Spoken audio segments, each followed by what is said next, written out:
And we are live. Welcome back to Pistons Jack Fan Reacts. And boy, do we have a fun game to talk about today. Quickly, sorry for the slight delay, guys. I was stuck on a phone call I couldn't get off, but we're good to go now. I've got three guests lined up. We're going to get Tom Herr up very quickly. He said he's going to come on for 1 minute here. I assume he's at work to jump on and just say a few things. So, Tom, I'm dropping you a link now. Then we're going to go to Marvin, and then my man Cody, and potentially Kyle. But Tom, feel free to jump on for a minute here, man, and tell us your thoughts. I've just dropped you a link. But what a game, guys. The Pistons, for those that might have missed it, I assume you all watched it. The Pistons won 114 to 104 in Atlanta. A game that felt like they were up by 20 points for much of the night, or 15 or more. Cade had 10 turnovers again, but I feel like he had 3 in the final 5 minutes. He was excellent. But I'm going to get Tom up here quickly. Tom, how you feeling? Hey, wait, how come? All right, Detroit. Yes. Let's I go. wore this to work. I watch this. Oh, he's got the double Detroit on. Man, I'm so happy we're the sixth seed. I've been preaching about this. We're gonna miss the play-in, but in a good way. We're gonna make the playoffs. We're here. We're sixth seed. Let's get it. Let's go. Sixth seed. The Pistons are the Yeah, sixth seed. They're not like the season ended today. We're not like there's no play in. We're sixth seed. Like we're getting yeah. 4 games of playoff basketball at least. Yeah, it's crazy. Like I just watched a few highlights through your feed, Isaiah Stewart block, the Cade Cunningham full court pass and everything. I have to watch a single possession. Like there's a way in League Pass where you can watch every single possession that happened. I'm gonna watch that during lunch. But I'm so hyped right now. I'm sorry. I'm talking really quick. I'm sorry for cutting a line. I just wanted to say like I'm so happy for our Pistons and I want to show off my Pistons gear.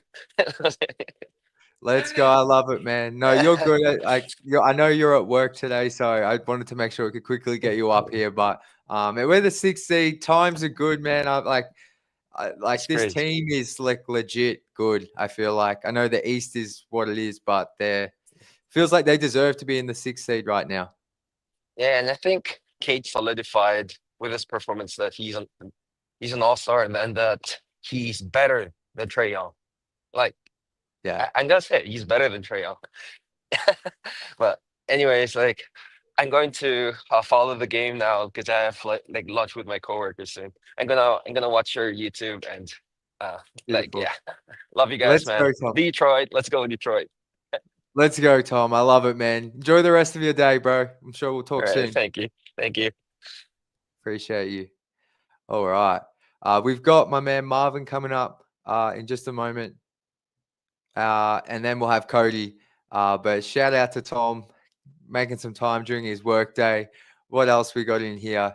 YouTube user, win or lose, this team is at the end of every game. So much fun to watch this version of the Pistons. Absolutely. Very few games I can remember not having a chance in the fourth. It's like they're in every game. Like when I think of blowouts, I can think of the New York game at the start of the season. Uh, Maybe there's been one or two others. Otherwise, I just feel like they're in every single game. That's like well said, YouTube user. And Austin, I agree. Minus the last 3 minutes, this was the most complete game of the season. Yeah, I don't know. It felt like everyone would like, at least on the Piston side, just kind of packed it in, which led to I think Cade had 3 turnovers in like 45 seconds. But like honestly, they controlled it from start till almost finish, and the defense was great once again. I thought. What did the Hawks get to? 104. I mean, if they control the ball a little bit better in the last 3 minutes, like I think they keep them under 100. Like everywhere you look tonight, I was like, wow, I don't like everyone played well. Like Cade, obviously 29 points, 11 assists, but Jalen Duran, another really solid game, double double, 2 blocks. Stu came off the bench, had 3 blocks, 12 boards. Asar Thompson, maybe his best offensive game of the season with 16 points. And we haven't even spoken about his defense on Trey Young. Just a complete team performance. So I couldn't agree more, Austin. And here comes Devon. What's going on, brother? Sorry, I was calling you Marvin because of your Twitter name. I don't know. I forgot. I forgot who it was. It's all right. What's going on, man? No I love much. the background. Yeah, I had to change it a little bit. That's fire. Yeah. But yeah, What did you think of thanks the for having game, me on man? here. I kind of was doing some house stuff, but I got to watch the game. I knew we was gonna win. I had a good feeling. That's why I told you, like, yeah, I need to get on here because I had a feeling we was gonna win. We're gonna win Saturday too. Oh man, so they're now 2-0 for this week. Sorry, I've just gone blank. Who did they play end of this week? Dang, who did they play? Phoenix. Oh, they played the Magic Oh, last. Rockets. On Martin King Day. Yeah, and then they play the Magic next. Yeah, So on Saturday. man, that's gonna be a fun game. With the Yeah, way I this think we team's got it. playing. Thoughts on tonight's game? Far away. I'm gonna just say it because it need to be said. Cade need to chill with them turnovers. Like it's kind of getting ridiculous in a way, but it's like he's our man and everything. We're rooting for him, but he got to chill out with these turnovers. Like it's getting too much. I understand he has a lot of workload and everything, but he had like half the turnovers of the whole team. It's not good, you know. No, like I thought he was really good tonight, but back-to-back 10 turnover games. Like I'm surprised the Pistons won both these games. Like Yeah, I mean, like with your best player putting up that many turnovers. Like no, you're right to call that out. Like for sure, like double-digit turnovers is wild. it Back-to-back is. games is wild. But But what did you think of his game? No, apart from the turnovers, I know they stood out. But any thoughts on how he played? I was thinking about this for a while, especially when when Ivy first got hurt. I was like, it's gonna be a blessing in disguise, and I realized turnover is kind of like a problem. But I feel like the whole game, the Hawks were just double team, double team, double team. It was kind of messing them up. But I feel like since he doesn't have another ball handler to go to, it's him kind of learning how to play through this adversity, how to play through these double teams. And I mean, it sucks we got to suffer for these 10 turnovers, but I feel like it's a learning, it's a lesson. Pretty soon it's going to be like, okay, y'all double team me, but I can find this person here. I can find my shot. So it's one of the things that did suck, but I did realize, like, Cade is still a young player. He's still learning, but it's kind of a blessing in disguise because even with them turnovers, even with them double team a lot, we still came out with like a 20-point win. So, I mean, we'll be really good. Like, I mean, they were up by they still won by 10, but like you said, man, they were up by like 15 to 20 for most of the game, it felt like. And to do that with Cade turning it over so much. And the team, like, what did the team finish with? So he had 10 of their 10 of their 20. Yeah, so, like same half. Man, they're giving up. I don't know how many points the Hawks got off those turnovers, but 20 turnovers in a win, and to win by double digits, pretty crazy. I think what was annoying most with Cade, though, is just like a lot of the turnovers were just sloppy. Just looked like the last one to Tim Hardaway. It's just a lazy pass. Like, come on, man. Like, you already got 8. You going for a triple double? Come on, chill. But it's this thing where, like, so you know how he'll throw like these one-handed lobs to JD, right? And they look like really soft, effortless passes. But then, like, sometimes I think he lets that kind of way of passing. It's like he just doesn't have enough power behind some of these passes, like throwing them across the court. Like, it's like he's such a talented passer and can drop them off at a dime, like on point to people. But sometimes, like, just the basic reads, it feels like maybe he's not, I don't know, just putting enough like power behind them or enough zip. Like, they just kind of drift. So. yeah. And then when you got Dyson Daniels floating around constantly, like, they just get picked off. I think even Trey stole one from him at the end there. That's when you know Trey Young's getting a steal, taking it down the other end. Lollipop head. I seen the mean tweets thing where they said it looked like a lollipop with hair on it, and I can't let it go. It's been in my hair. Each time I see Trey Young, I just think about that. Who else? What else did you like tonight? Or was there anything else you didn't dislike? Take it away. No, I mean, this game, I just had a feeling we was gonna win, so I was just looking on it like all right, let's get this over. We better win, get 6 seed. My mind just always is on trades right now. And I know hate to be that guy, but I've been seeing it all year. They're gonna make the playoffs, and then trade deadline, they're gonna make this trade to make a push. And I just feel it coming. I feel like they're gonna beat the Magic because the Magic been going. I know they got Pablo back, but they've been going downhill. They haven't been scoring like over 100 points. So as long as they don't come out flat, then they got that win. That's gonna boost them in the playoff standing. That's another team that we have to beat. So I don't know. I just feel like it's a good move. Let's go, man. Playoffs. So you're right. So the Magic now have dropped to 8th. So Yeah. they've lost 4 in a row, 3 and 7 in their last 10. The Pistons are officially on NBA.com the 6th seed at 23 and 21. Then the Hawks, who they beat tonight, are 7th. So, I mean, obviously we want the Pistons to win against the Magic no matter what. But in terms of like the standings and things towards the end of the season, like if they beat the Magic, they then definitely own the tiebreaker. And that will help come seeding time later in the year. Because I still feel like the Hawks and Magic are going to be right around where the Pistons are no matter what. So another huge game for not only the 6th seed, but for just to really cement their position in the postseason later on. It's the Pacers too. I'm kind of scared about them too, but I don't know. I just feel like no matter what, we're going to the playoffs. Like you can't tell me we're not about to go there. No, I feel man. Part of me is just like I'm like 70% there in believing. Yeah. Like the true fan in me is like absolute we're playoffs. But then like there's just part of me that's still like I feel like they're making the play in no matter what. Like I feel like 100% like they're making a play in. I just need to see a little bit more for playoffs. But they're going. Like I'm just trying to protect myself. I know because they hurt us so much, but but I understand. But I'm trying to have faith, stay positive.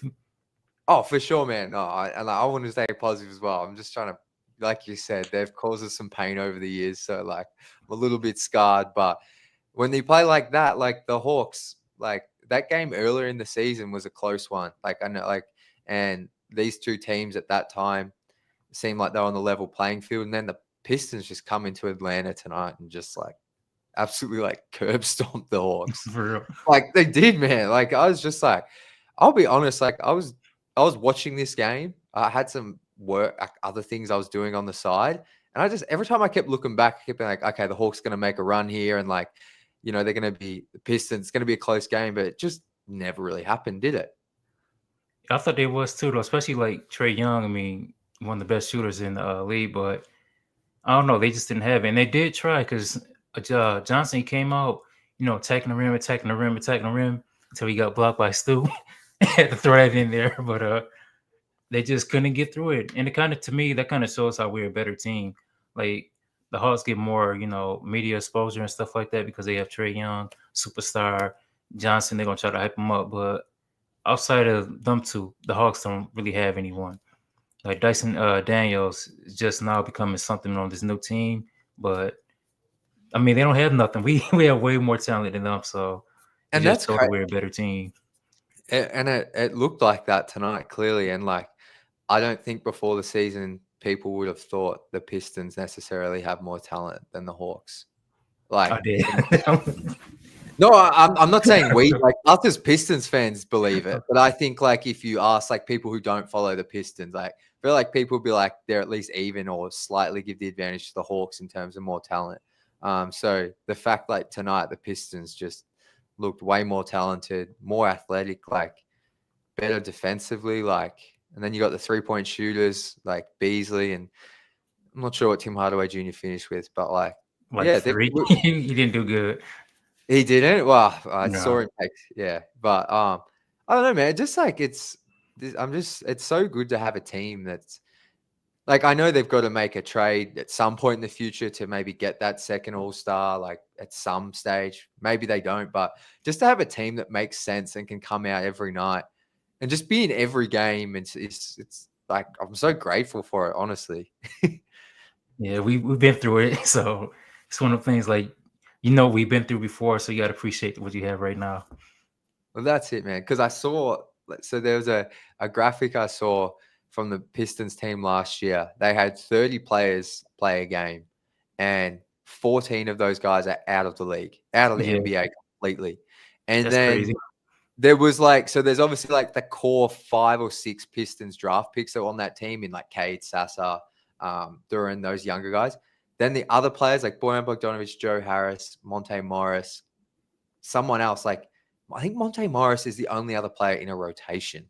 Dang. Like that team last year was, I didn't realize how bad it was until we were in the losing streak. But like, it's crazy how bad that team was. That's So sad. I swear. man, it's That's like sad. this graphic. I should post it. It was crazy, just like looking at that roster. And I can't believe last season I thought this team would be they would win some games. But can I ask you about the bigs tonight in Jalen Duren and Isaiah Stewart? Was there anything that stood out about their performance to you? Stu, I can't say no one's untradeable, but I mean, like I said, I've been talking about trades. Trade deadline is like 2 weeks away from here. Stu's been mentioned in a lot of these trades, especially when you look at different like media outlets like Bleacher Report and stuff.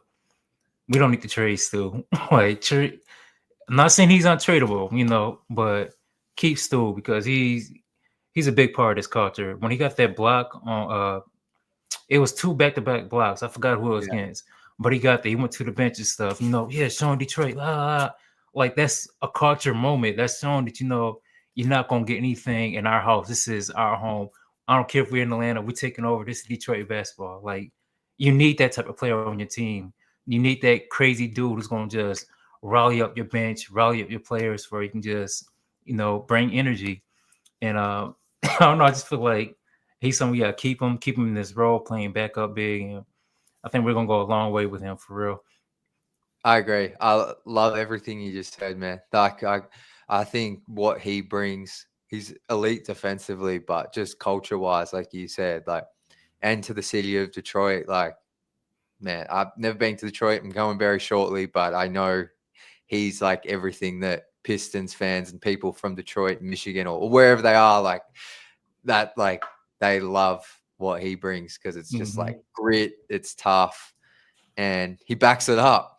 He backs it up. He's like, those blocks were ridiculous. They definitely had an impact and to bring a little more life into the team, Definitely. Yeah. Massive boost. Like, he's good for one of those, like, I mean, he's not always going to have those huge blocks like he did on Jalen Johnson tonight, but he's good for like 1 to 2 blocks a night right now off the bench, which is insane. Like, crazy. It's what is he leading? It's something they keep putting a stat on there. He's like number 1 in points or field goal percentage. Like, so yeah, I forgot what exactly. Yeah, so it's defensive field goal percentage. So like, in the paint, yeah, he's the highest in the league. It's like his opponents are shooting the lowest at the rim when Stu's defending him, which is crazy. It's above Wemby, and like, I mean, the thing there is that Stu's not doing it within starters minutes and against all starting players, but it's still a crazy stat considering he's 6'8". Yeah, he's with no type of bounce or nothing. Literally, it's just all. I mean, he's got a crazy wingspan, but it's all just timing and like awareness and everything. It's nuts. Effort. Any other thoughts, my man, on the game? The floor is yours. Not more so about the game. Like I said earlier, just showing me the Cade is still learning, and we don't want these turnovers. We don't want these type of things, but we still have to remember this is a development team. We're still, we're still getting better. We're not going to just be good overnight. So, just be patient. Hope we don't make no crazy trades and just let this thing pay out. Be patient. No, I'm with you, man. Like, only move I would like to see them make is getting a backup point guard or some sort of guard that can handle the ball a little bit. Like because I think they might not need it to make the play-in or playoffs. Well, definitely play-in, but I think they're gonna need just a little bit more. But I mean, they keep winning like this, so I don't know. Maybe they don't. I'm with you though. Just let it grow. Things are trending in such a good direction. The culture's awesome. The vibes are crazy high. Yeah, that's what I'm saying. I do want to wrap it up with saying that I was looking at earlier just about Cade being on TNT and stuff like that. and Spashak, and they showed a graphic like all the All Stars from 2022 for 24. Cade is the only, or not all the rookies of the years. I'm sorry, Cade is the only rookie of the year, or only one who hasn't been rookie of the year out of the last 4 years. It's just showing how much this man's been slept on. Same to All Star voting, just showing how he's been slept on. And to me personally, I know some people might not want to hear this, even though I know he's gonna make the All Star game. If he don't make it, it's like, oh well. I mean, we're used to this type of stuff. He's gonna make the playoffs, and when he get in the playoffs, he's gonna dominate. I can honestly see us upsetting some teams like the Knicks and stuff. I don't think they're that high. I can see us upsetting teams like that if we face like Atlanta or something like in that 6-5 seed type of thing. I can see us upsetting the teams like Indiana. I just feel like right now people are trying to jump on the bandwagon, but hey, Detroit is coming. Like you can just tell, like we're definitely about to be one of them teams on the rise, especially with cat space situation, all these different things in the future that they can just build on. You can just tell that okay, people are sleeping on us now, but yeah, this team is definitely on a rise, like for real. Not being biased, not being home or anything like that, but they're on They the are. rise. No, you're not being biased at all. You're just speaking the truth. They really are. Like, Yeah. I mean, they wait until Cade sorts the turnovers out, and man, he even missed some easy ones at the like. He's ridiculously good. Jalen Duran looking the way like. There's just talent everywhere. Yeah. Like it's such a fun roster that's got so much potential. It's crazy. So well said, man. But yeah, Appreciate it. thank you so much for jumping on, brother. You're welcome. Anytime. Just hit me up. I love the background. Love the t-shirt. Keep doing your thing. Keep repping the team. And I can't wait to have you back up, man. Yeah, thank you. And I'm gonna say again, we're gonna beat the Magic. Unless we don't come out strong, we're gonna beat them. More playoff push. So Let's go. I love guaranteed it, it. man. I love it, brother. You enjoy the win tonight, and we'll All right, chat soon. All right, Catch ya. thanks. All right, bye. Where's my man, Cody? Cody, brother. What's good with it? Michigan State. That's right, baby. I'm having quite the basketball season. Michigan State top 10. Pistons in the playoff push. It's been dark times for me. Not only the Pistons, but Michigan State basketball's been down too. It's a beautiful time to be alive. Beautiful time. Let's go. Do just quick on Michigan State because I don't watch college basketball to be honest, but have they got like any prospects, like NBA players, or are they doing it with like? Yeah, they got a few that I think can make the league. Jason Richardson, a lot of people are really high on him. He's being mocked in the first round this year as a freshman. Son of Jason Richardson. I'm sure you're familiar with Jason Richardson. Yep. Early 2000s. Plays a lot differently than him. More of like a smooth combo guard than like an athletic freak dunker. But he's definitely a pro prospect. I think Xavier Booker will get there eventually. He's like a 6'11", 7'6" wingspan, can shoot it. He's not there yet, but I think he will by the time he's done. And then I also think Cohen Carr has potential. He's like the freakiest athlete I've ever seen. His dunks in game are just insane. I think he has potential to be a really great defender and just a nice spark plug in the NBA. So we got a few. They got some real talent. Are they all like freshmen? Cohen Carr's a sophomore, Xavier Booker's a sophomore, and Jason's a freshman. They got some senior leadership, but I don't think those guys have NBA ceilings. Yeah, no, I got you. I mean, they'll have plenty of guys that play overseas and stuff like that, but like legit pro potential, I only see those three guys. Got you. Well, that's good, man. I'm glad this. I don't have a horse in the race. I'm not Michigan University. What's the other one that's bad of me? What's the yellow one? University of Michigan. They're also pretty good this year. But I hate them. Yeah, I know. I assume you would hate them. Well, on to the Pistons. The floor is yours, man. Far away. What did you enjoy?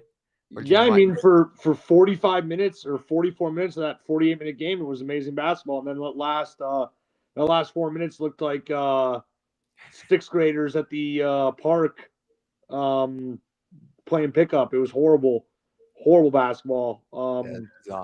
It was a train wreck. I want to turn it off, but I was like, it's too entertainingly bad to turn it off. Man, what do you think actually was going through their heads? Do you think they just fully checked out? And well, I mean, I think when the Hawks were just like letting Cade throw full court one-handed passes and Asar just jamming, you could tell the Hawks' energy was they were like, we're done. We have another game tomorrow night. We're good. Yeah, but I don't know. I think maybe the Pistons were expecting him to foul, and they just never did. And then they were just like, "Oh, we have to shoot it because there's still time on the clock." But Yeah, it was just bizarre. Like they played so well, like you said, 44 minutes, and it was just like they fully just packed it in and yeah, like you said. But can I'll get your thoughts on maybe Cade after, but I haven't spoken about Asar Thompson, but I'd be keen to hear your thoughts on his game tonight. I love how they're using him on offense this year. I love putting him in the pick and roll with Cade, and then just letting him be a transition demon. Like that's his strengths. Like because, like I said last stream, when you get those doubles off of Asar in the pick and roll, and you can get Asar at the free throw line extended or at the elbow, catching the pass, and then having either kick out to a wide open three or dump down to Duren. Like he's the perfect guy for those type of actions.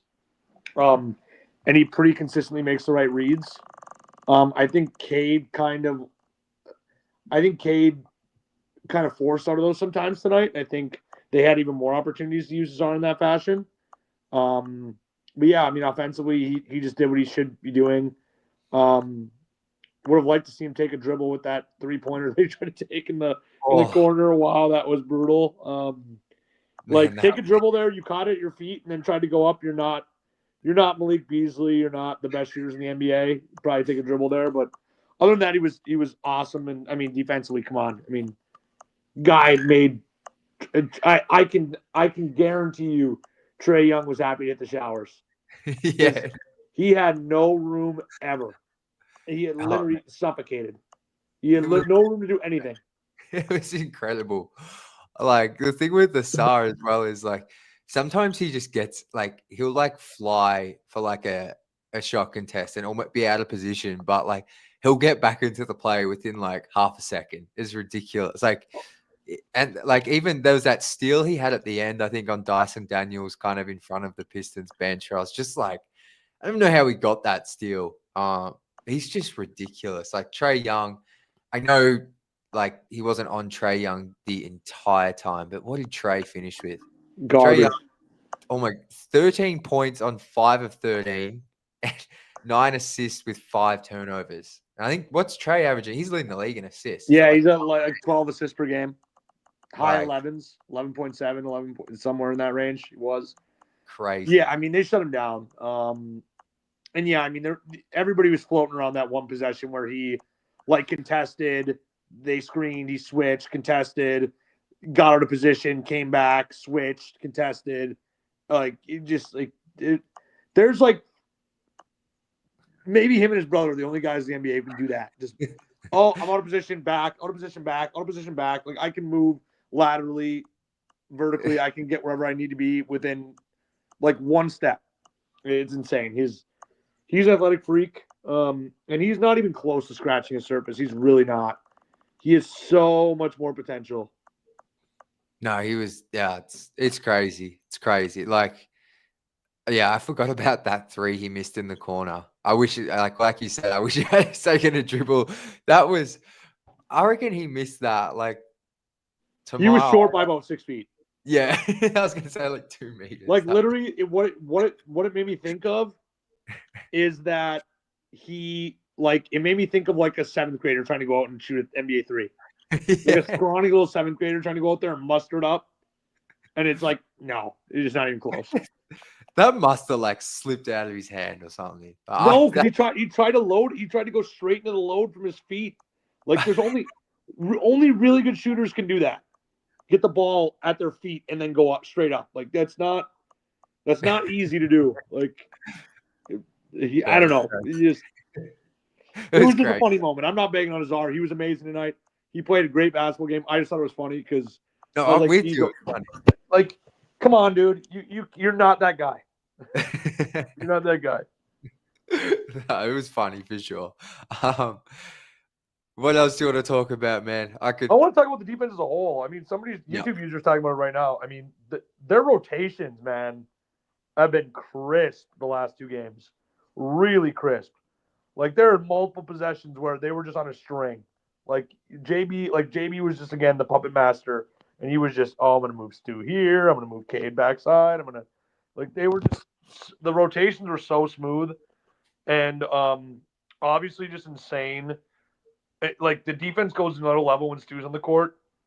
But even Durant, I thought he's improving. He is improving slowly but surely. He still gets out of position every once in a while and over helps a lot of times. But sometimes the guards put him in a bad position. So I was just really impressed with the defense overall today. I thought it was a really impressive defensive game. I think at one point, Matt Griffin posted that they had, at halftime, the Pistons had, their defensive rating was 72 or something like that. Yeah. So that's obviously Ridiculous. if you had that for a full game, you're talking 0-4 Pistons type stuff.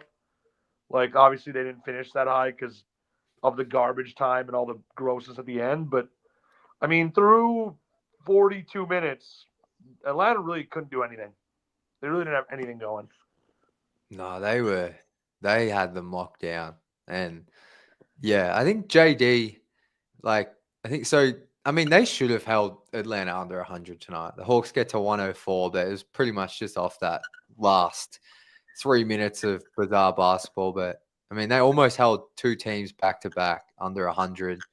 And I think, the Jalen Duren we're seeing now, I'm with you. He still has plenty of room to grow, but it's just to see him take this kind of a leap's way too much, but just be trending in the right direction once again. Probably where we all hoped he would be at the start of the season. It's good to see. It's good to see. Yeah, and I mean, I think the biggest frustration for me with him is I just want him to stop picking up too quick fouls at almost every game.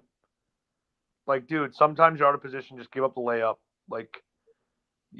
Obviously, you getting 2 fouls in the first 4 minutes screws up the entire game plan for JB. He wants to play till the 6-minute mark, get Stu in, play Stu the second half of the quarter, and repeat, rinse, repeat. I think ideally, if JB could do that, play each of them 24 minutes a game, that's what he would do. I think. Yeah. Obviously, some nights, if JD's really working hard, you flex him up, or if Stu's really defending, you flex both of those up or down. But I think ideally, that's kind of what JB wants, is closer to that 50-50 split. And when you get into foul trouble at the 9-minute mark, that makes it hard. Luckily, we still have B-Ball Paul for that, the emergency break glass type of minutes. But I'd like to see him clean that up. But other than that, I'm pleasantly surprised by how he's moving. Yeah, I feel like we haven't had I feel like on these streams at least as well, I haven't had a big negative conversation about Jalen Duren in a minute. It's been a lot more positive about talking about him, which doesn't mean a whole lot, but I just feel like from where we were at the start of the season, it was he was almost the number one topic every time, especially after losses. So it's just good to see him turn it around a little bit. But yeah, those 2 fouls at the start, he's done that a few times now. Lots of times. He needs to lots of times. I want to give some love to Tech. he absolutely he might have had his worst game. He's just struggled this season. I thought he was solid tonight. Can you give Tech any love? No, I thought Tech was solid tonight. I thought he made shots. Obviously, that waned in the second half, but pretty much everyone who was hot in the second half got cold. Malik couldn't hit anything. Tech couldn't hit anything. All these threes were wide open too. None of these were super contested. Nobody could hit anything. So I'm not worried about that. But all I want Tech to do is shoot. I don't want him to dribble. I don't want him to try to pass. I want him to spot up and hit threes. That's it.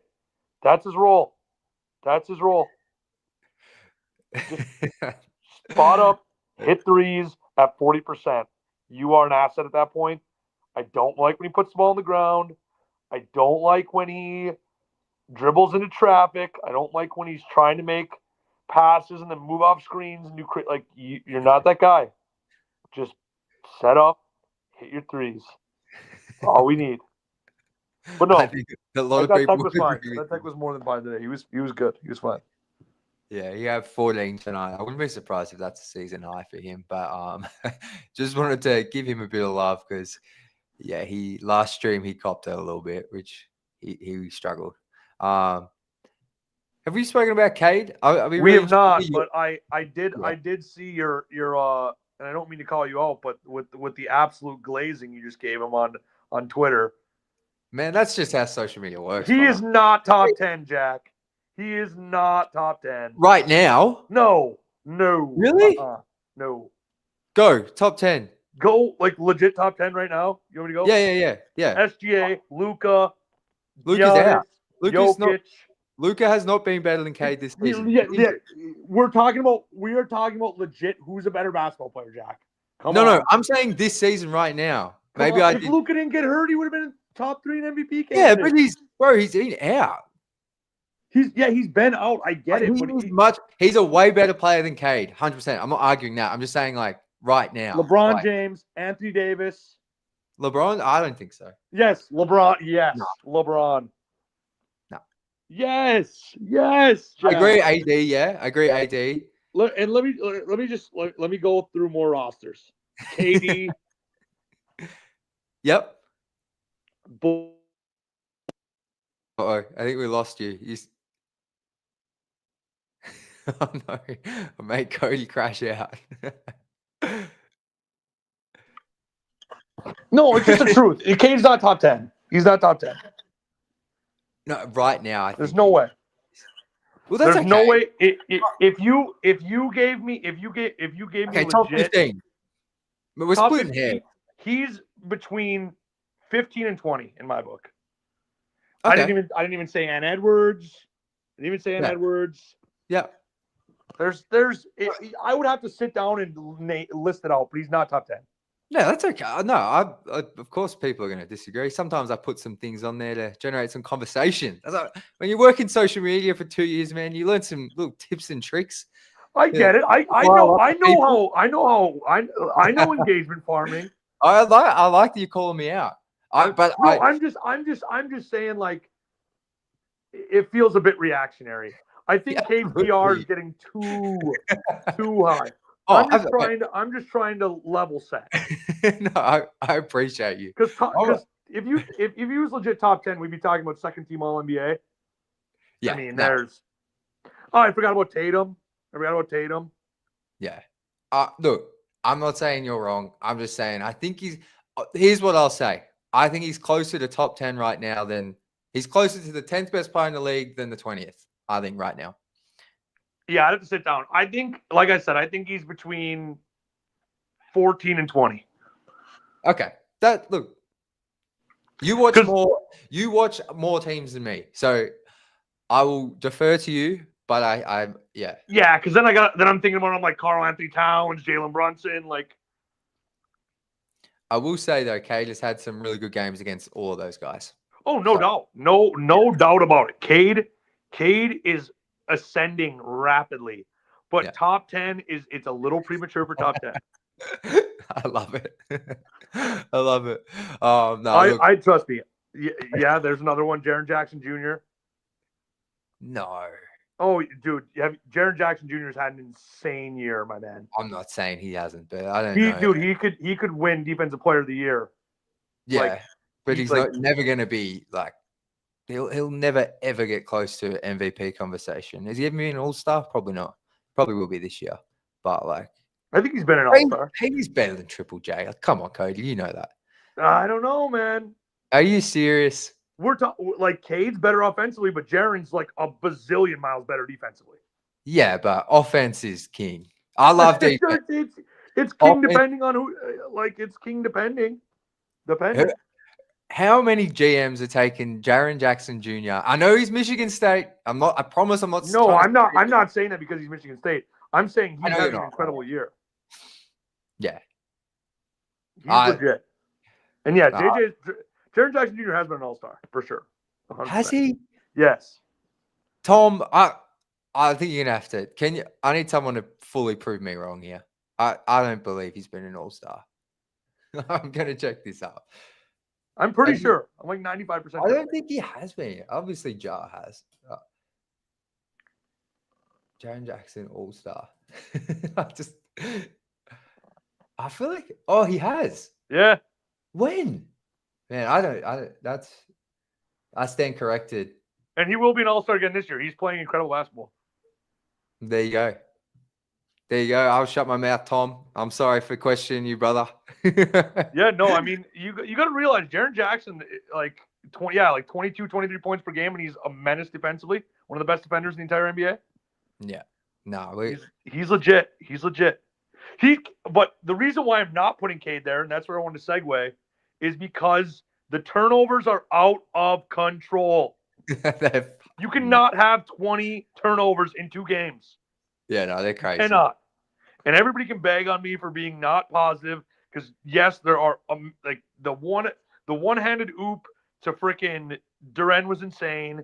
He controlled the game. A lot of good. Did a lot of good. A lot of big buckets. But 20 turnovers in 2 games is insane. That's insane. I can't do it. Well, and I think against the Pacers as well and the Suns, he had like 15 combined or something. Yeah, I mean, he's had a really bad stretch when he was finally getting it under control. Yeah, that's the thing, man. It feels like he was going. I remember seeing like some sort of graphic, and from October to December, they declined like by a fair bit each month, and then January's just gone straight back. This might be his worst month ever, just from these last 4 or 5 games. Yeah, I mean, I don't know what his number is on the season now. What is he averaging turnovers wise now? Back over 5? I could check. I don't know if it'll be updated yet, but they've got him at 1 sec. Oh wait, so they've got him at 4.7, but I don't think that's updated. Yeah, I mean 4.7 is too many. That's too many. Yeah. So he's passed 4 games. He's had 10, 10, 4, 7. So 31 in 4 games. That's so bad. That's so bad. I mean, how they've won 2 games with the 10 turnovers. Like, I feel like imagine if he cuts them down, like, because he's giving up so many points off of these. Yeah, I mean, well, it certainly helped today that Atlanta could not hit a single freaking 3. Yeah, they can't shoot. What the? Like, they can't shoot at all. No, it was weird. They've been on a big slump lately with their main 3-point shooters just not being able to hit them. Even Bogdanovic, I was like, this guy. Bogdanovic has been in a really bad slump the last 5 games. He really can't hit anything. Water, if he fell out of honestly, he couldn't hit water if he fell out of a boat. Pretty brutal. But yeah, that certainly helps when a team goes. I don't know what Atlanta went 6 for 30 or something ridiculous, like 6 for 35. It felt like they missed everyone. Like it literally felt like they missed everyone. Yes, I know they had 38. Kravich or whatever who hit like 3 or 4, but everybody else pathetic. So that certainly helps. And then against Houston, it was kind of the same deal. They just couldn't make shots. Like when the Pistons play a team and luckily they're playing another team that can't hit shots right now either, the Magic on Saturday. But when they play teams like the Celtics or like these teams that can light it up, if he has 10 turnovers, they're not snipping a W in those games. I think it speaks to the defensive mentality they've had the last couple of games, and also the fact that they are absolutely ripping the nets from 3 as of late. Yeah, no, Malik tonight was what did he have? 5 of 11. Fontecchio came through. THJ struggled big time. Wow, didn't realize how much he struggled. But yeah, you're right. They're definitely shooting the ball better lately. Is there because the defense, like you said, past 2 games has just been so much more crisp. Like, has it surprised you, like how good they've looked defensively, or did you always think like they could get to this kind of spot in the season? No, because I mean we saw it earlier in the year. Earlier in the year they had that stretch where they were playing really good defensively, and then there was that portion when they kind of got off the rails for a little bit, and everybody's like, "Oh no, same old Pistons," where they were just letting teams bomb them from 3-point range. Just absolutely, they're contesting a lot better, a lot less open 3-point looks. As of late, since January 1st. And I think it's no kind of I guess what's the word? No coincidence that Asar's playing more minutes now and their defense looks better. Yeah, I think there was I spoke about it with Amari actually. Someone maybe Koo posted the tweet. I think they're like 4th in defensive rating with Asar starting in like the last 9 or 11 games. Yeah, so. and the key indicator there is Asar and Duren. Because I saw Wes post something and he was like, Asar with Duren can't work because defensively they're awful. And I'm like, dude, that's not the case since January 1st. Since January 1st, they've been top at least. I don't know what stretch Koo was doing, but I know since January 1st they've been top 7 in defensive rating with Duren and Asar on the court together. Yeah. So you can say whatever you want about them working offensively. That I can get behind because their offensive rating is being carried by Cade. Yeah. A resurgence from Tobias shooting the ball and THJ being on a heater for the last month. No doubt about that. But their defense has been solid together. Well, even I've gone back to this a few times, but yeah, I've never been too concerned about Asar and JD defensively. It's always been offensively, like you said, because there's even times tonight where JD's rolling and then Asar's cutting from the corner on the weak side straight into that space. And it's like, it's a bit clunky, but defensively they've looked awesome. And even last season, like there's this stretch which I think Koo's spoken about, and like where they had Fontecchio, Cade, Ivy, Asar Duren starting, and they actually had like solid numbers, and it was like 200 minutes played together. It was like one of their best lineups. Yeah, and I think that's why, like, offensively, you have to continue to utilize Asar as the screener versus Duren. Keep Duren in the dunker spot, and then get THJ and Tobias spreading out the defense, and then let Cade and Asar work in the pick and roll. And then if Cade gets doubled, let Asar be the primary decision maker off the first pass. Essentially, yeah, because he can hit Duren in the short roll or dump it off, or he can finish. Yeah, and then JD's also there to clean up offensive boards if they're going to. You're either getting a Tobias or THJ3 in Asar floater or layup, or a JD layup or dunk, essentially. Or you just reset and kick it back to Cade and try it again. Yeah. You know, there's ways around it. It is a bit clunky, but there's definitely ways around it. And I think JB is starting, as he's gotten more minutes with Asar, he's starting to realize that Asar is pretty dangerous when he gets the ball in his hands, facing the rim, and the entire defense is in front of him, and he can make decisions. Because he is, the one thing about Asar is he's a very good processor as well. He is. Once his handle catches, that's why, like, I mean, the jump shot's so important, but his ball handling as well. If he can keep getting better. To me, the jumper's never going to be elite, but the jumper, dude, if what I like to see, and what started last year and what has continued this year, he can make that 12 to 16 foot turnaround jumper pretty consistently. If he can get that, and then his finishing gets better and his handles gets better, he's a guy who could probably average 15, and just be the most insane defensive menace yeah, that you've ever seen. And then that's good enough. And then that's where you hope Ivy or whoever the next guy is, the secondary scorer, is putting up, 22-ish, and Cade gets a little bit higher to like 26.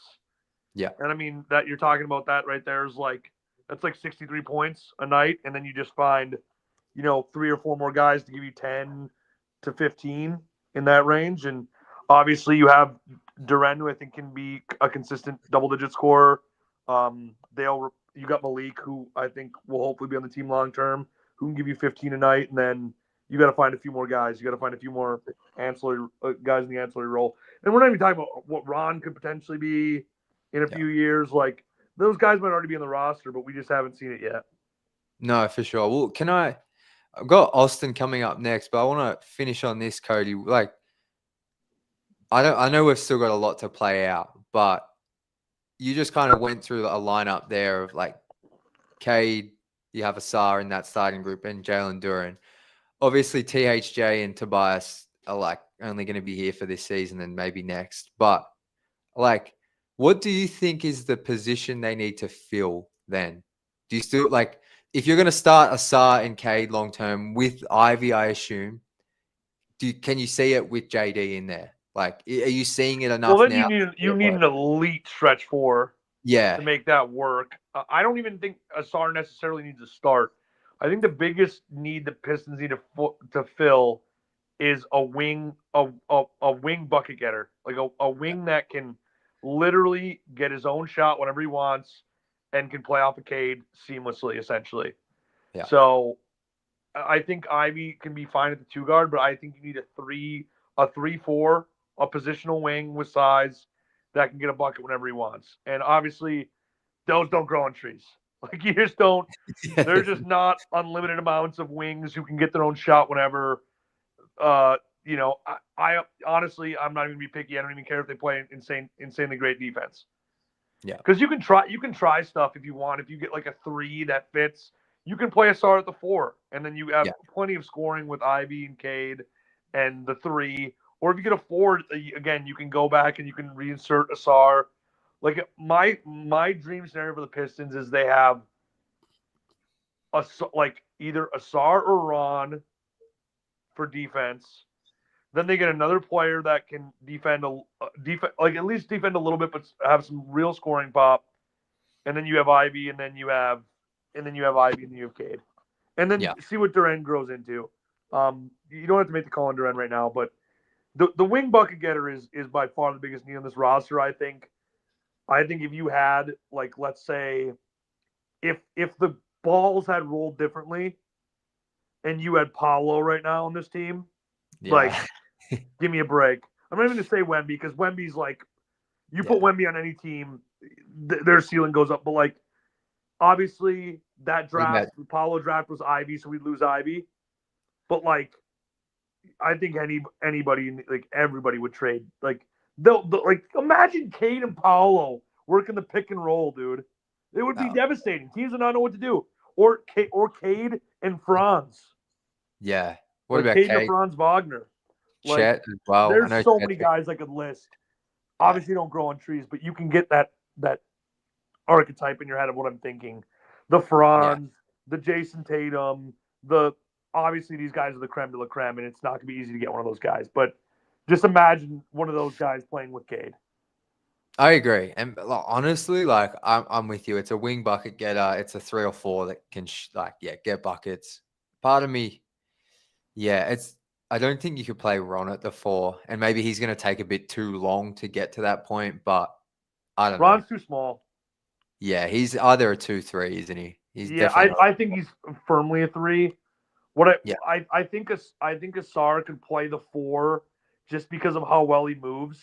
I don't think Ron will ever be the defender that Asar is. I think he's still gonna be a really good defender, but Asar's like top 1%, so he could get away with lack of size better than Ron. But I think Ron has way more potential offensively, obviously.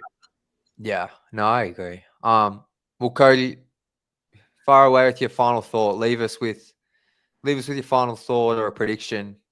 They're beating the Magic on Saturday. The Magic are, they should. The Magic are absolutely free falling right now.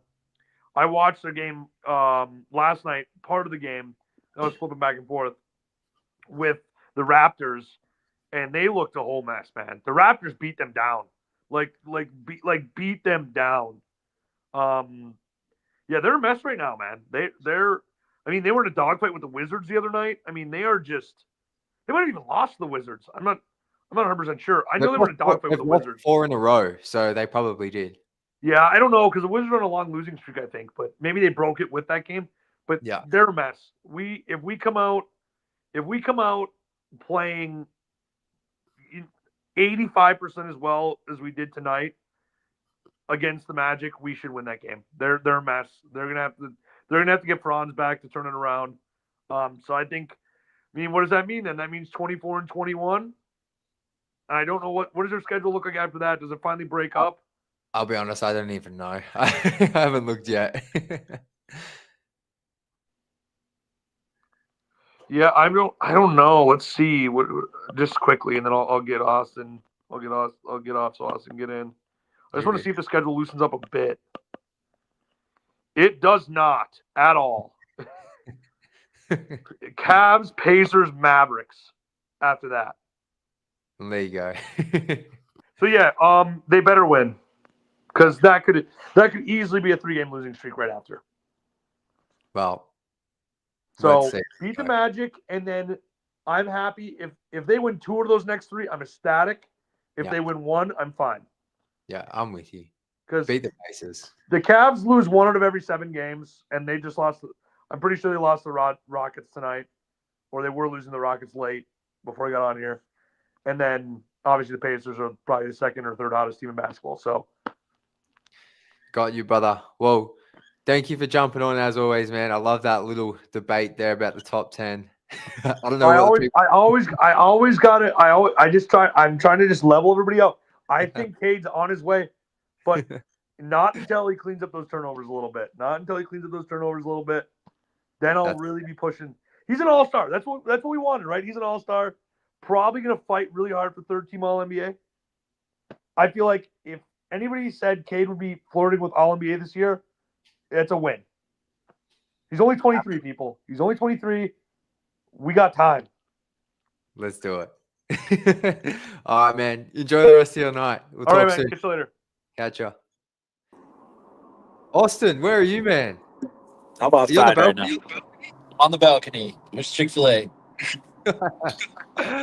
What's going on, Oh, man? man. Oh, nothing. It's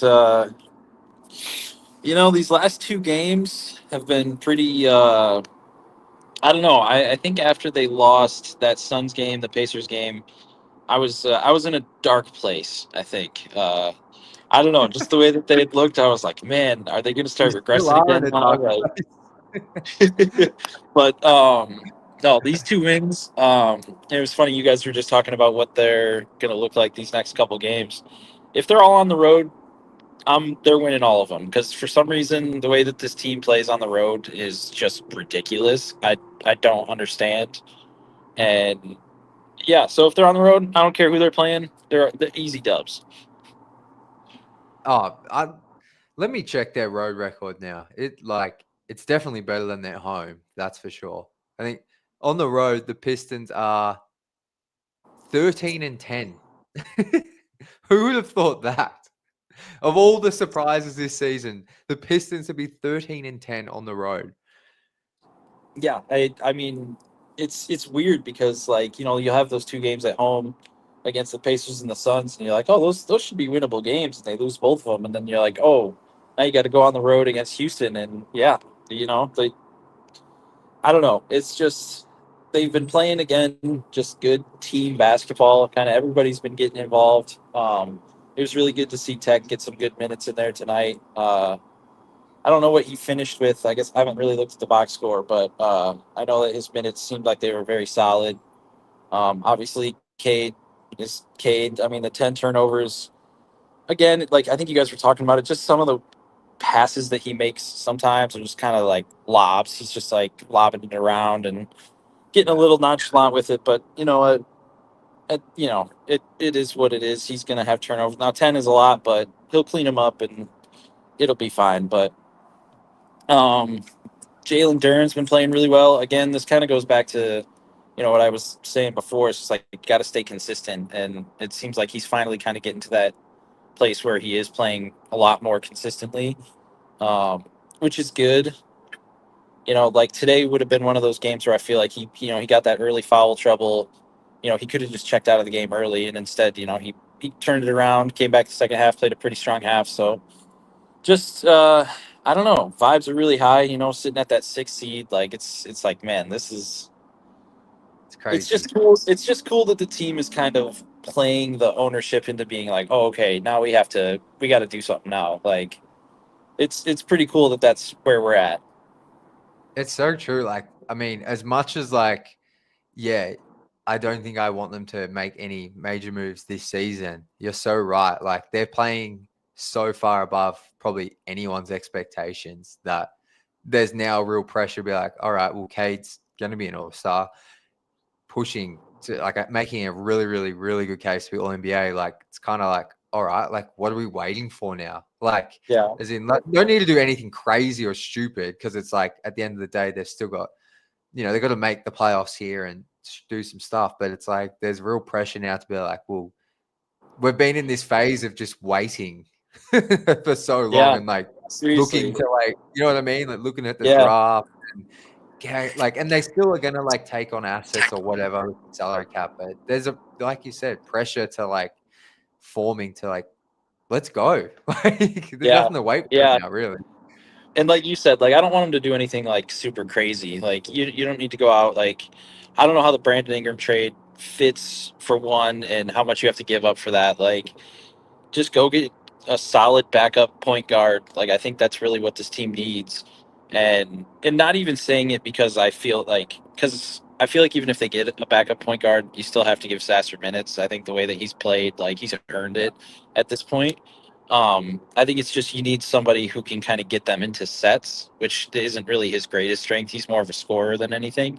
So I think if you can get a backup point guard who gets him into sets and kind of let Sasser and Beasley kind of work off of that, like I think that's where you're gonna like that second unit will really start to thrive in something like that. And when is the trade deadline exactly? So it's February 9th, which is what, like 2 weeks away, maybe Yeah, two and it's a half coming weeks up. away. It's close. Yeah, so I mean, we're coming up to it. All this Jimmy Butler stuff is happening. You're hearing reports now that the Pistons are like, oh yeah, we're gonna start, gonna be a little bit more aggressive, and so you just kind of are like sitting back, like waiting, like every single day. I'm like, oh man, like it's exciting to hear that the Pistons are going to be involved in something that's going to help them, a lot. Like the last couple of years, the trade deadline's like, okay, like yeah, it's going to help them, but help them to what extent? Like last year, Troy Weaver really kind of made like a bunch of trades that really didn't mean anything to the team at all. It was like he was trading for his life, but he He did really trades that saved it. Like, He was like, bro, I reckon they made like 5 trades, like waived Killian, I don't, and then you yeah. look at like, I mean, I still think that trade was fine, but like, yeah, it was like a whole lot of just moves to like save his life. Yeah, basically, he's like, man, I got to do something. Here's Simone Fontecchio. That's what she did. It was actually funny. I was actually watching some Cade highlights earlier from his rookie year, just because I was like, just kind of wanted to see, how he was playing then, and if it kind of still translates to kind of what he's doing now, and just the team that he was playing with then, like Jamarco Pickett, Saban Lee's out there on the floor, Trey Lyles is out there, like. And like just again, like I think we've talked about it before, but like in those times being like, yeah, this is gonna be the team that does it. We're gonna move it. And going back and looking at it like, man, like Jamarco Pickett, like what's that guy doing now? Like you mentioned earlier, most of those players from the team last year aren't even in the league. Like think about the team from that year. Like, oh It's, man. year one of Cade, I can kind of like, like they probably like that roster was probably his best roster before this year, which is the scary thing. With like Yeah. Jeremy Grant, they were starting Stu. They're still playing Killian heaps, but he was still actually a prospect then. Yeah. But yeah, years 2 and 3 for Cade, like where you're rolling out these guys, you just look back on it and you're like, how on earth did I ever think this team was going to even win 25 games? Yeah. You know what I mean? Yeah. Like it was, but Yeah. at the time, I know for me, I was like, oh yeah, I can see. I put so much stock into like rookie Jaden Ivey and year 2K, like leading to the play. Yeah. I'm like, what were they thinking? Yeah, that beginning of that 22-23 season, I was like, yeah, this is gonna be it. I still remember that first game against the Magic. They won.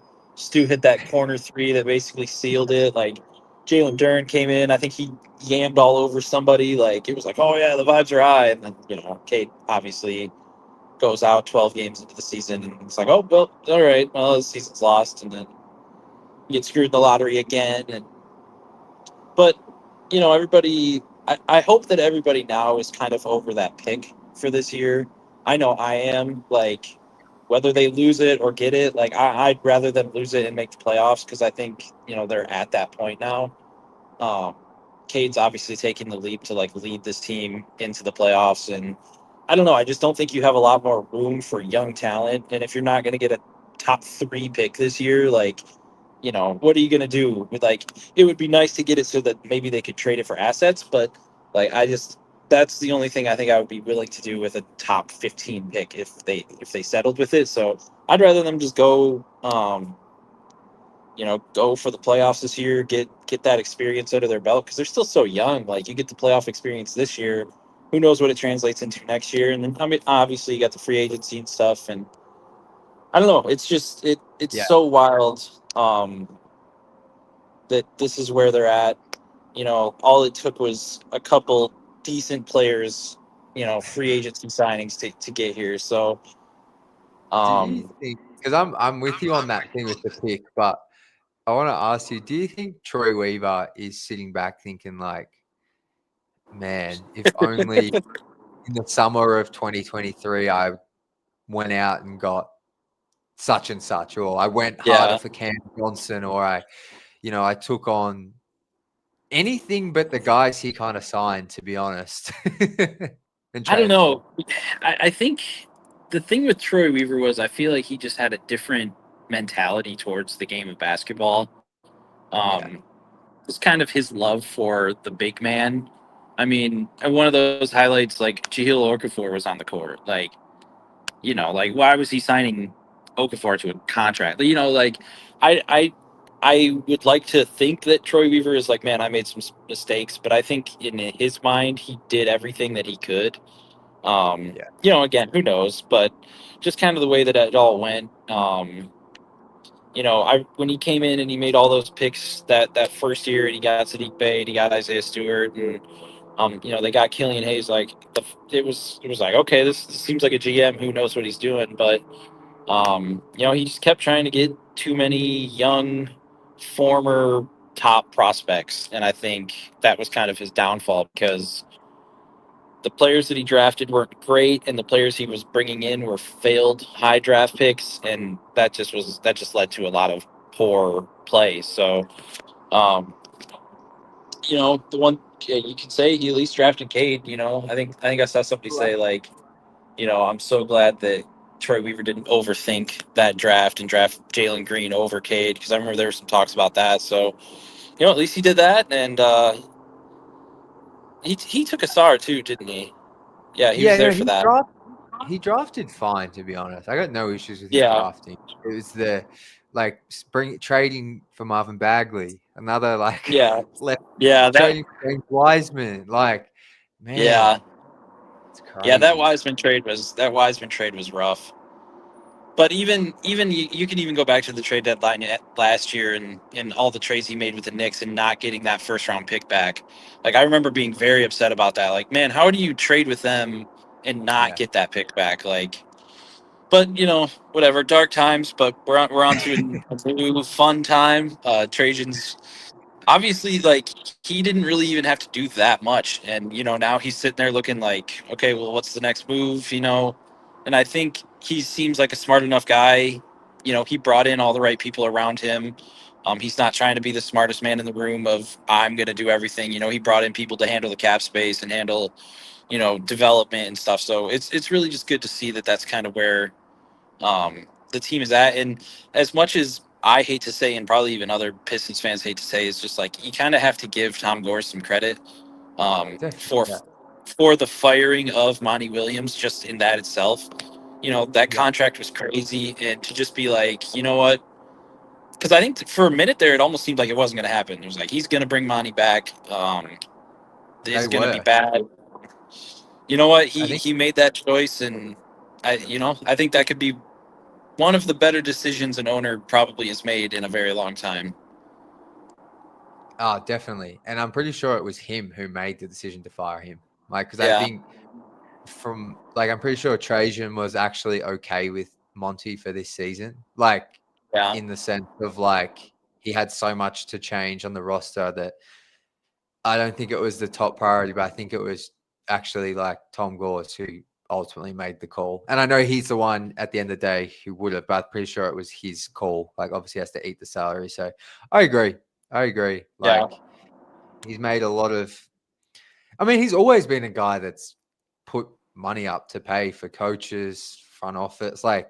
But yeah, I think you're definitely right to give him a yeah, bit of a shout out for sure.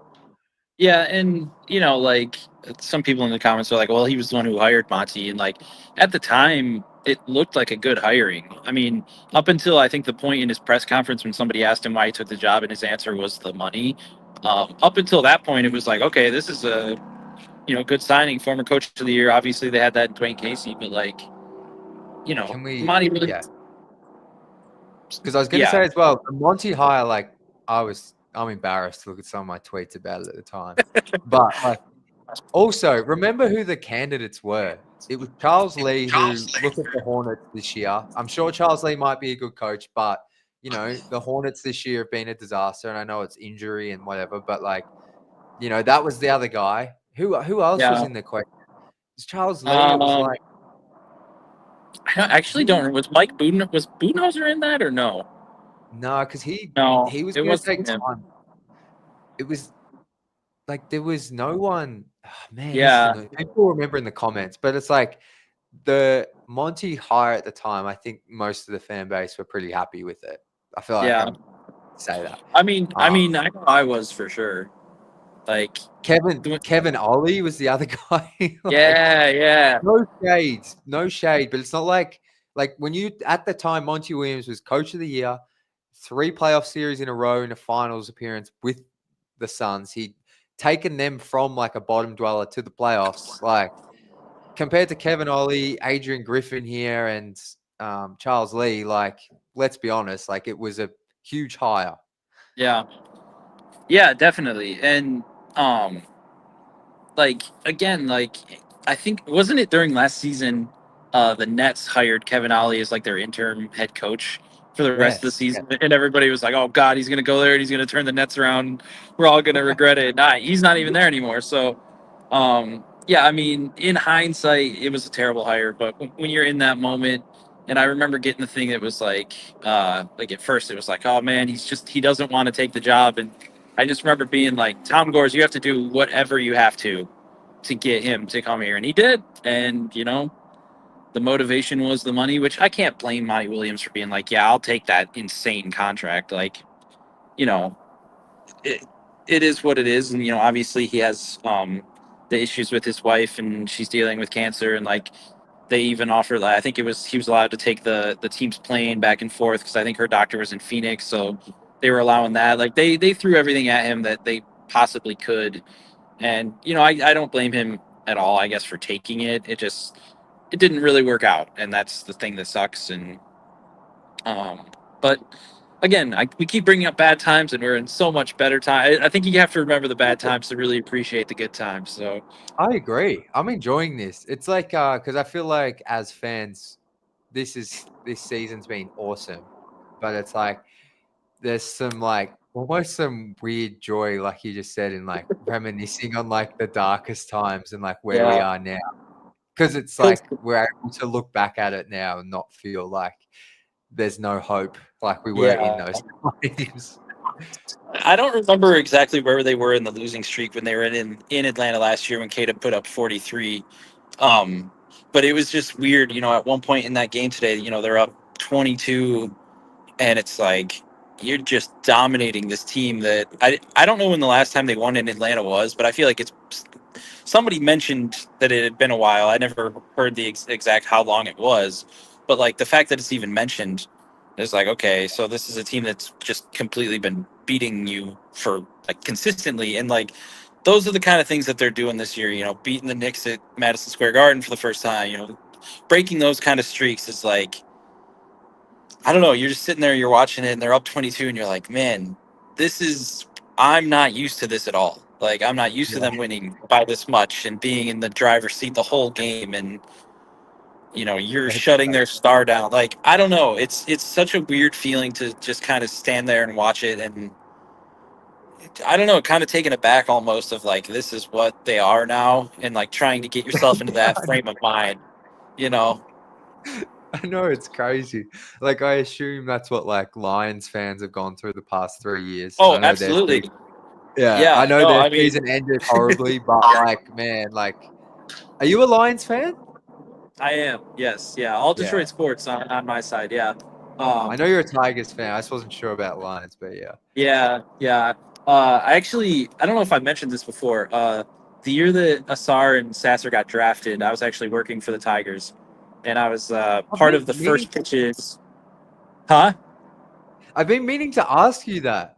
Yeah. Yeah. Not So really I on was actually a stream, though. part. I was actually Sorry. a part of their first pitches. So they came to the Tigers game, and I was able to meet them and help them throughout the first pitches. I actually got a really cool picture with them. It was my profile picture on Twitter for a while. But I got to meet them and like talk to them the day after they got drafted and stuff, and it was so cool. It was such a cool experience. You know, you get to, and it's also really funny because you really realize how tall NBA players are when you get in that moment. It's like, oh, Marcus Astor is a small NBA guard, and I'm standing next to him, like, oh Jesus, like he's still huge. Like it doesn't matter. But no, man, this season it couldn't be going any better. I mean, I guess it could be even if they would have won those games early on, but they needed to lose those to figure out how to win these ones. And yeah, it's just Absolutely. it's exciting. It is, man. It's like I think this is the best possible outcome, honestly. Like I did not think this team would be over 500 in January.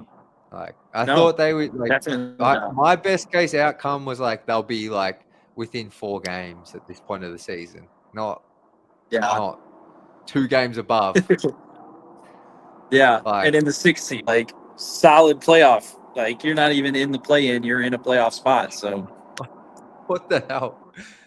it's And Ryan here says last win at Atlanta was 2020. So that's probably been like 5 or 6 games there that they've lost in a yeah, row. So yeah, it's been a jeez. minute. But man, Okay. it's just been so fun. Like just from when we started talking earlier in the season to where we are now, like I don't think either of us thought that team would be where they're at. And like you said, just like No. watching this team being like, what the hell? Like they're actually good. Like I'm Yeah. not glazing. I might Yeah. do some It's not a glazing every fluke. so often, but I'm not glazing right now. They're actually good.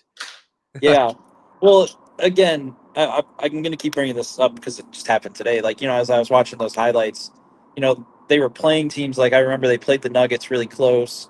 And it was like, okay, like, you know, they're playing them close and they're playing, you know, all these good teams really close, but they would eventually just lose in the end. You know, they end up losing by 10 and it fall apart. And now it's like being on the other side of that is like you're going into Houston and keeping a consistent lead and beating them in the end. Like now you're the team that's doing that, and I think that's just kind of where it's you really see the growth and you see that the team is really coming together. And I really love seeing all this you know, all their post game stuff in the locker room, like how close they are, you know, with the WWE belt and stuff. And it's really funny. I'm sure you probably don't know what Buc-ee's is.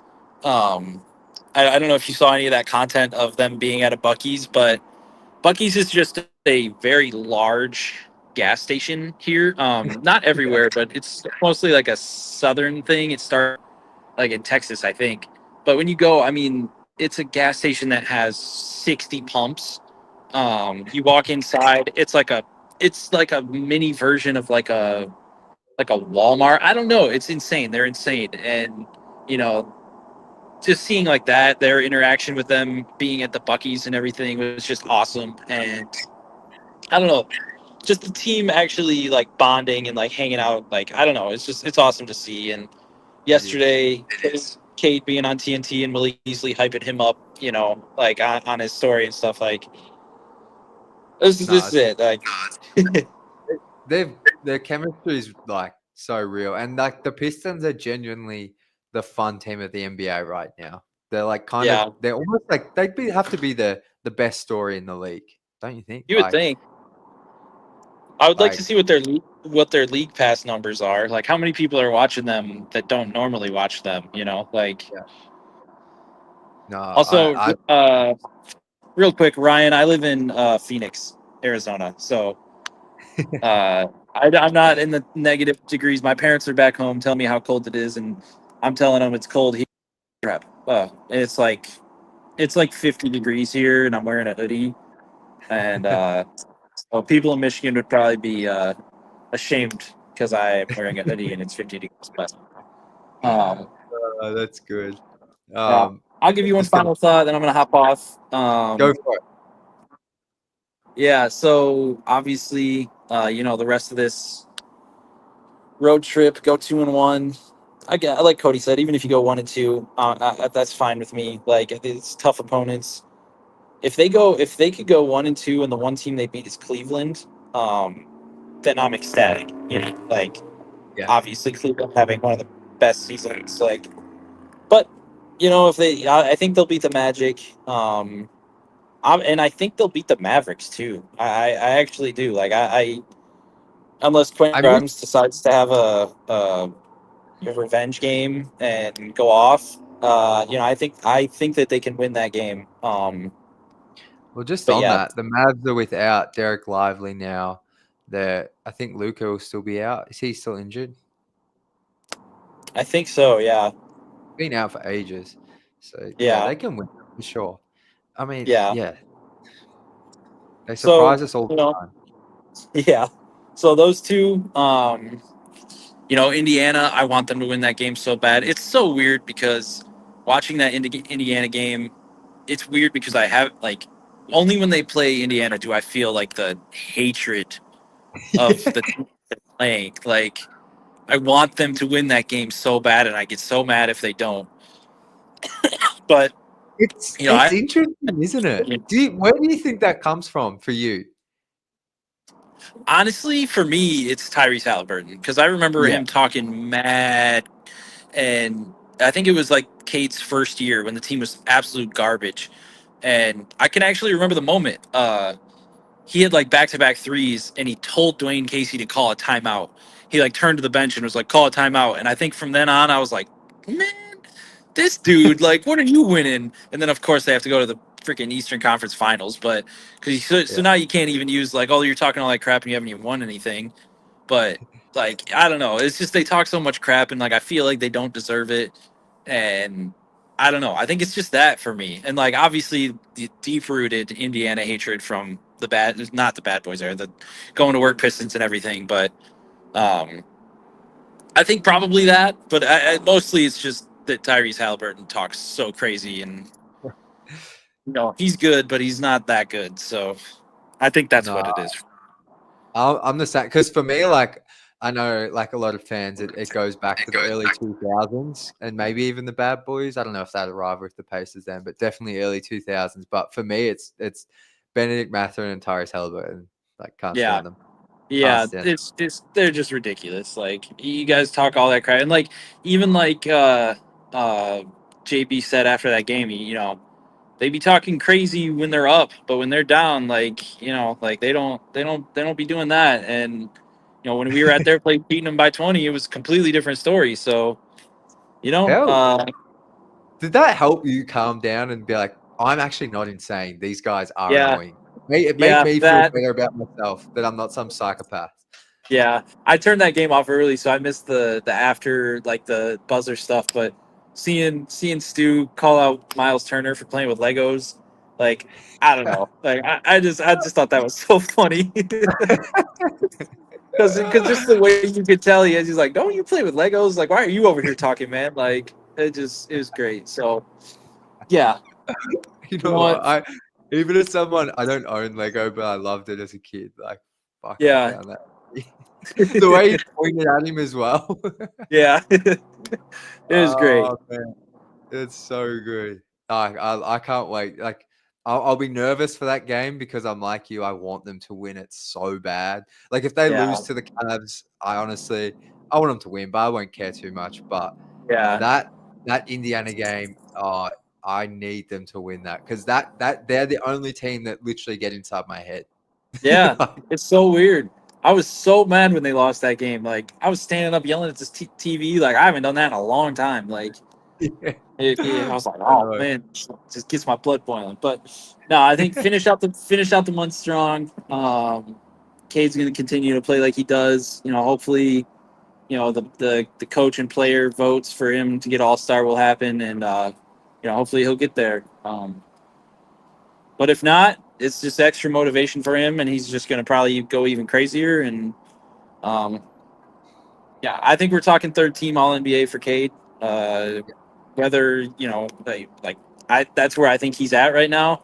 I don't know if I can agree with you top 10, but I don't think I agree with Cody either in the 20s. Like I think he's right in that like 12 to 15 range. Yeah. Just me personally, like I just the way he played tonight, he just makes the game look so easy. He controls it from every point that he's at, whether he has the ball or not. Like he's just head and shoulders the best player on the floor most of the night,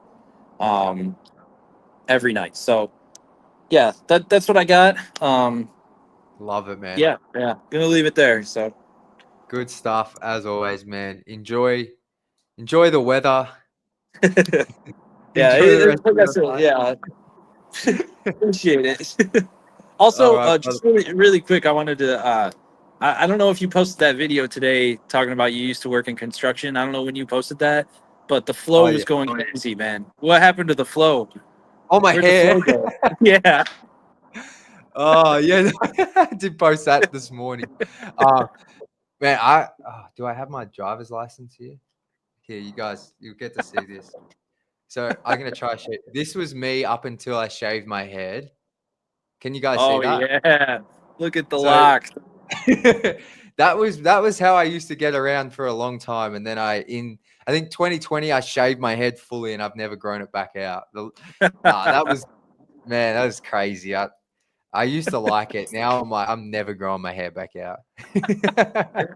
Yeah, I just thought that was funny. I had to call it out. So Oh, absolutely, man. No, because I mean, yeah, I've only been doing this stuff for a couple of years, but I've never had long hair. So yeah, people be like, "What?" yeah.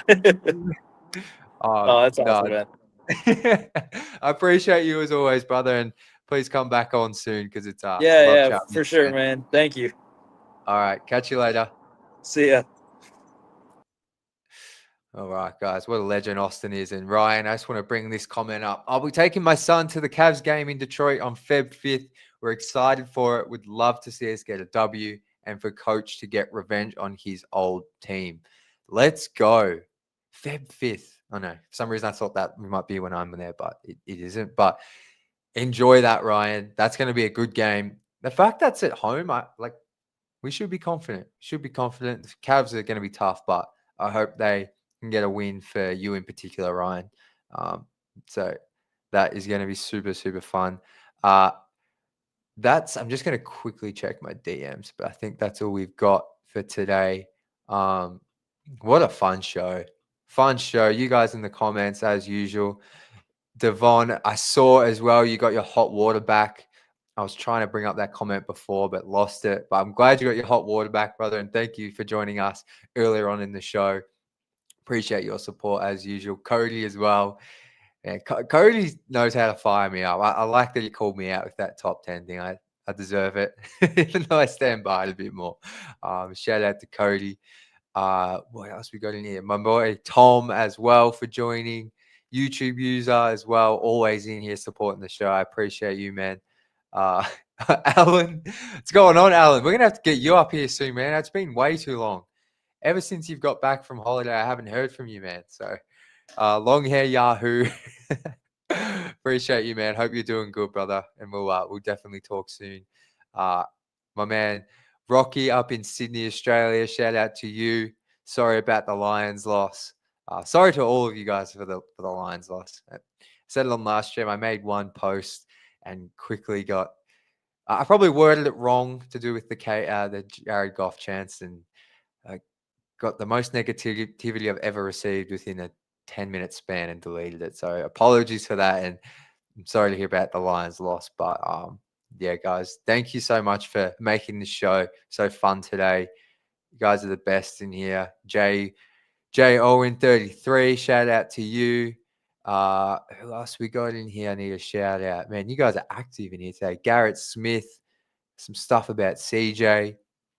Yeah, CJ's the one guy that is on like a decent size salary. I'd be willing to maybe move to make a deal for. I think he can just help this season clearly. And then next season, I feel like he'd be awesome. 6-man off the bench. Because I think you wouldn't bench Jaden Ivey for him. And I think he'd be accepting of that role. So, yeah, that's the one guy I'm really interested to see if they go after, even though I think it's probably quite unlikely. But that's going to do it for today's show, guys. Once again, thank you to all. This team is so fun. I'm glad this is the season I decided to do this, because getting to connect with all of you after all these wins is just the absolute best. So thank you to all of you for tuning in today.